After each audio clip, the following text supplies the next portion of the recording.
Profit और loss का ये स्टैंडर्ड क्वेश्चन देखो। किसी वस्तु को 2,850 रुपये में बेचने पर जितने रुपए की हानि होती है उससे 3 गुना लाभ होता है अगर उस वस्तु को 3,450 रुपये में बेचा जाए। उस वस्तु का वास्तविक मूल्य ज्ञात कीजिए। देखो, हमें पता नहीं है कि उस वस्तु का वास्तविक मूल्य क्या है। हमें निकालना है वस्तु का वास्तविक मूल्य क्या होगा।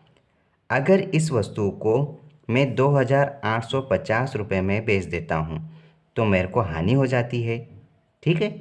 अब जो हानि हुई है उस हानि की बात हो रही है कि जब उस वस्तु को मैं 3,450 रुपये में बेच देता तो मुझे लाभ होता कितना।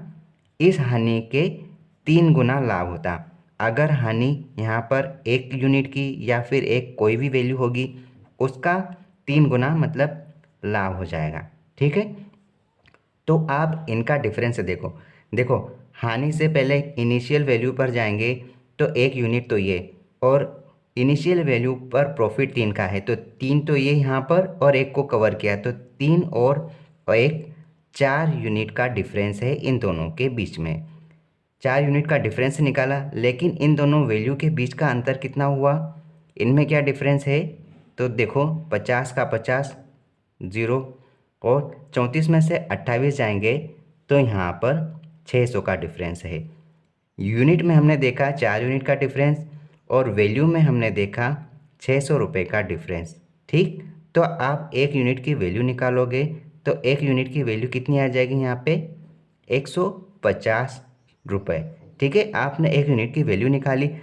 अब आप क्या करोगे, या तो आप 2,850 में 150 रुपये को जोड़ दोगे, या तो आप 3,450 रुपये में 1 यूनिट के हिसाब से 3 यूनिट की वैल्यू को घटा दोगे। अब यहाँ पर आपने 1 यूनिट की वैल्यू निकाली 150 रुपये। अब 3 यूनिट की वैल्यू क्या होगी यहाँ पे, 150 गुणा 3 मतलब कि 450 रुपये। ठीक है। अब आपको वास्तविक कीमत बतानी है तो आप 2,850 में 1 यूनिट को जोड़ोगे तब जाकर ही वास्तविक मूल्य मिलेगा। तो 2,850 में आप हानि को जोड़ दोगे तो आपको वो पैसा मिल जाएगा, एक्चुअल वैल्यू मिल जाएगी। तो आपका आंसर क्या आ जाएगा यहाँ पे, 3,000 रुपये। ठीक है। आप ऐसा भी कर सकते हैं और आप ऐसा भी कर सकते हैं। 3,450 रुपये में ये वस्तु लाभ पर है तो लाभ वाली वस्तु पर घटा देंगे हम। लाभ पर है तो हम यहाँ पर लाभ को ऊपरी हिस्सा घटा देंगे, -450 करोगे आप तो आपको यहाँ पर 3,000 रुपये मिल जाएंगे। इस प्रकार से ऑप्शन सी हमारा सही आंसर है। ठीक है। इस पर बेस्ड एक और क्वेश्चन देख लेते हैं। किसी वस्तु को 717 रुपये में बेचने पर होने वाला लाभ उस वस्तु को 527 रुपये में बेचने पर होने वाली हानि से 11 से 1/9% अधिक है। उस वस्तु का क्रय मूल्य हमें ज्ञात करना है। तो देखो, हमने जिस प्रकार उस क्वेश्चन को बनाया वैसे ही बनाना है। हमें यहाँ पर उस वस्तु का क्रय मूल्य मतलब कि वास्तविक मूल्य बताना है। तो हम क्या करते हैं, उस वस्तु को 717 रुपये में बेचा तो हमें बेचने पर जो लाभ हुआ है हम इस वैल्यू को लाभ पर काउंट कर रहे हैं।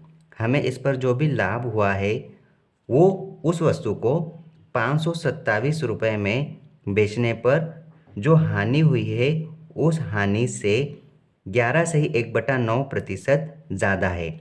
अब यहाँ पर 11 से 1/9% की वैल्यू आप जानते होंगे। जब इसको सोल्व करते हैं तो इसका आंसर 1/9 आता है।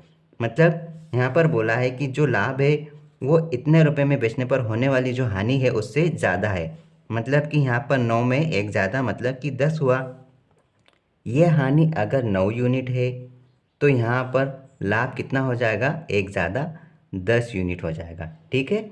अब इन दोनों का अंतर आप देखो। देखो, यहाँ पर क्रय मूल्य से कितना ज़्यादा है, 10 ज़्यादा है, और यह हानि को पहले क्रय मूल्य तक लाना पड़ेगा, दौड़ाना पड़ेगा, हानि को कवर करना है। तो 9 तो ये यहाँ तक जाएगा क्रय मूल्य में और फिर 10 जुड़ेगा तो 9 और 10 19 हो जाएगा। लाभ और हानि होगा तो आप इन दोनों को जोड़ते हैं। ठीक है, आपको इन दोनों में जोड़ना है तो 19 का अंतर आता है। और यहाँ पर आप अमाउंट पे देखोगे तो अमाउंट में कितने का अंतर आ रहा है, यहाँ पर देखो 0 का 0 रहेगा। अब यहाँ पर 11 में से 2 जाएंगे बचेगा 9 और फिर 7 में से 6 जाएगा तो बचेगा 1। मतलब रुपए में 190 का फ़र्क है और हमने यहाँ पर यूनिट और लाभ और हानि के बीच का अंतर निकाला 19। तो आप 1 यूनिट की वैल्यू निकालोगे जो आपको 10 रुपये मिल रहा है। इस प्रकार से आप यहाँ पर 9 यूनिट की वैल्यू निकालोगे तो आपको कितना मिल जाएगा, यहाँ पे 90 मिल जाएगा। और 10 यूनिट की वैल्यू निकालते हो तो आपको यहाँ पर 100 रुपये मिल जाएगा। अब या तो आप 717 में जो लाभ हुआ है ऊपर ऊपर का लाभ हटाकर देखो तो क्रय मूल्य मिलेगा, या तो आप 527 में जितना हानि हुआ है उसमें हानि जोड़कर क्रय मूल्य तक पहुंच जाओ। तो आप एक काम करो, आप यहाँ पर 717 है, 717 में सीधे आप 100 रुपये घटा दो जो कि आसान है। 100 रुपये घटाओगे तो आपको यहाँ पर 617 रुपये मिल जाएंगे। आप ऐसा भी कर सकते हैं, या तो आप 527 में ये हानि हुई है तो हानि इसमें जोड़ दो, कितने की हुई है, 90 की हुई है, तो आप जोड़ोगे तो आपको 617 रुपये ऐसे भी मिल जाएंगे। ठीक है, ये एक बेहतरीन टाइप था। इसका आंसर क्या होगा, 617 रुपये इज़ करेक्ट आंसर। ठीक है, ऑल द बेस्ट।